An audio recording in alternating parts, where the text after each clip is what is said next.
Hello friends, welcome back to my channel নীলিমার small garden. দেখো আজকে যে ভিডিওটা দেব, তো থাম্বনেল দেখে অনেকেই বুঝতে পেরেছো কিসের ভিডিও দিতে চলেছি। তো আজকে যে ভিডিও দিচ্ছি, দেখো অ্যাডেনিয়াম গাছ আছে আমার। গাছটি তুলছি, যে গাছটি তুলছি সেটা হচ্ছে পর্তুলিকা, যে টাইম ফুল গাছ, ছোট্ট সাইজের। হ্যাঁ, ছোট্ট ছোট্ট ফুল হয়। তো এটা কোথা থেকে হয়েছে জানি না, এটা আমি লাগাইনি পুরোই, হয়তো কোনো দানা টানা পড়ে এই গাছটি হয়েছে। তো আমি আর তুলিনি, ফুলগুলো সুন্দর দেখতে তার জন্য। তারপর দেখছি না তুলেই না, অ্যাডিনিয়াম গাছটা নষ্ট করে দিচ্ছে। তো অ্যাডিনিয়াম গাছটা দেখো এখন পুরো পরিষ্কার করে দিলাম। অ্যাডিনিয়াম গাছের মাটিতে হয়েছিল চারাটা, কিন্তু গাছটি দেখতে খুব সুন্দর, ঝোপালো একটা বনসাইয়ের মতন গাছ হয়ে গেছে। দেখো অ্যাডিনিয়াম, দেখো দুটো, একটি টবে দুটো গাছ।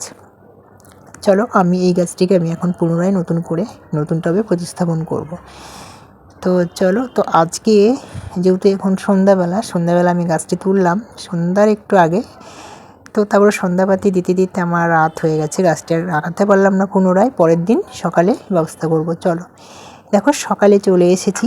সকালবেলা আমি যেভাবে গাছটি তুলে নিয়ে এসে রেখেছিলাম, সেই একটা জলের থলে, দেখো বৃষ্টি পড়েছে যেহেতু, তাই জলের মধ্যেই রেখে দিয়েছিলাম ফেলে।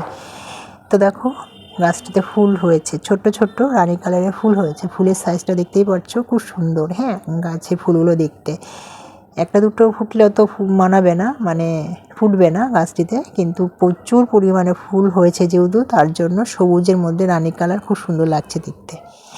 তো চলো এই গাছটিকে আমি এখন নতুনভাবে প্রতিস্থাপন করব। দেখো আমি টব ভাঙার কুচি নিয়েছি কয়েকটা, দিয়ে আমার একটা পুরনো টব ছিল, ঝুলন্ত টব, দেখো সেই ঝুলন্ত টবের এর মধ্যে আমি ওই ইটের কুচি বা খোয়া কুচিগুলো দিয়ে দিলাম। এরপরে মাটির মধ্যে সাবফাঙ্গিসাইড দিই আমি। তো সাবফাঙ্গিসাইড নেই, তো প্যাকেটটা ছিঁড়ে যেটুকু পেরেছি একটু মিশিয়ে নিলাম। দেখো মাটির মধ্যে কিচ্ছু নেই, প্লেন গার্ডেন সয়েল। হ্যাঁ, তো এটা আমি এখন দিয়ে দিচ্ছি, একদম শুকনো রোদে শুকিয়ে নেওয়া মাটি। এরপরে আমি দেখো এই গাছটি বসিয়ে দিই। চলো, আর গাছের ফুলগুলো কি সুন্দর, দারুণ লাগছে দেখতে। এই গাছটি দেখো বসিয়ে দিলাম, এবার মাটির মধ্যে বসিয়ে দিচ্ছি। দেখো এবারে এই যেহেতু এক হাতে হবে না, চলো বসিয়ে দিই তারপরে। হ্যাঁ দেখো, মাটি দিয়ে বসিয়ে দিয়েছি। হ্যাঁ, তো কি বলবো, খুব সুন্দর লাগছে। এখন বোঝা যাচ্ছে না গোড়া কোথায় আছে, এত ঝোপালো হয়েছে গাছটি।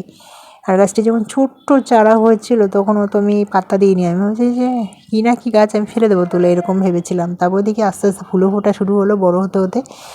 তারপরে আমি এখন বেশ ভালো লেগে গেছে গাছটাকে। আর যে কোনো গাছের চারা হলে পরে আমি ফেলি না, এইভাবে বসিয়ে দিই, যেটা পছন্দ হয়। দেখো সাবফাঙ্গিসাইড নেই, সেই প্যাকেটটা কেটে নিয়েছিলাম, সেটা একটু ধুয়ে সেই জলটা দিচ্ছি। দেখো হ্যাঁ, মাটির মধ্যে দিয়ে দিচ্ছি। কিছু জল তো পড়েই গেল কাত হয়ে, যেহেতু ডালটা এক সাইডে একটু ভারী হয়ে গেছে। হ্যাঁ, এটাকে আমি আরও বনসাই করতে পারতাম, তবে করবো না। ঝুলন্ত টব আমি বানিয়ে নিয়েছি, দেখো ঝুলন্ত টবে বসিয়ে দিলাম, খুব সুন্দর লাগছে দেখতে। তো এখন এই অবস্থাতেই আমি একটু ছায়া সিটে রেখে দেবো। হ্যাঁ, ছায়া জায়গায় রেখে দেবো, যেখানে কম আলো, হাওয়া বাতাস আছে অথচ কম আলো, মানে ডাইরেক্ট রোদের রাখবো না, কারণ একটু 2 দিন আপাতত ছায়া সিটে রাখবো, এইভাবে রাখবো ঝুলিয়ে। হ্যাঁ, তারপরে একদম ডাইরেক্ট রোদে দেবো। এই রোদে কিন্তু খুব ভালো হয় পর্তুলিকা ও টাইম ফুল, যেগুলো নাম বলতে পারো। হ্যাঁ, তো এগুলো রোদে ভালো হয়। দেখো খুব সুন্দর লাগছে, ঝুলিয়ে দিয়েছি, দারুণ লাগছে। আর ফুলের থেকে এর পাতাগুলো খুবই সুন্দর। হ্যাঁ, আর দেখো পুরো টাইম ফুল বা পর্তুলিকা যে ফুলগুলো একটু বড় সাইজ হয়, তারই ছোট সাইজ এটা। হ্যাঁ, তো কি বলবো, একদম স্মল পর্তুলিকা বলতে পারো। হ্যাঁ, তো চলো আমি স্মল পর্তুলিকার নাম দিচ্ছি, তো থাম্বনেলেও সেটা থাকবে। হ্যাঁ, তো স্মল পর্তুলিকা নাম আমি নামকরণ করলাম আজকে, যেহেতু এটার নাম আমি বলতে পারছি না, আমার কাছে যেটা মনে হলো সেটাই বললাম। তবে পাতাগুলো খুব সুন্দর দেখতে, ফুলগুলোও বেশ সুন্দর। এইভাবে সবাই যখন আমার বাগানে আছে, তো একেই বাদ দেবো কেন, তাই না? এই এমনি হয়ে গেছে, এমনি আমার বাগানে চলে এসেছে যখন, তাহলে রেখেই দিই।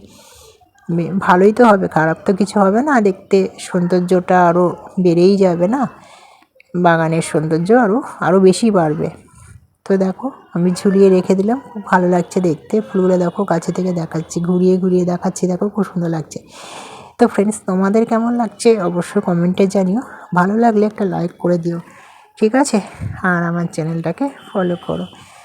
আর এরকম ধরনের কোনো গাছ যদি তোমাদের বাগানেও হয়ে থাকে, তুলে ফেলবে না, এরকমভাবে যত্ন করে লাগিয়ে দেবে, দেখবে বাগানে একদম শোভা বাড়িয়ে দেবে। হ্যাঁ, বাগান তো সব বাগানে তো সুন্দর লাগে, সৌন্দর্য আছেই, তো আরও সৌন্দর্য বাড়িয়ে দেবে।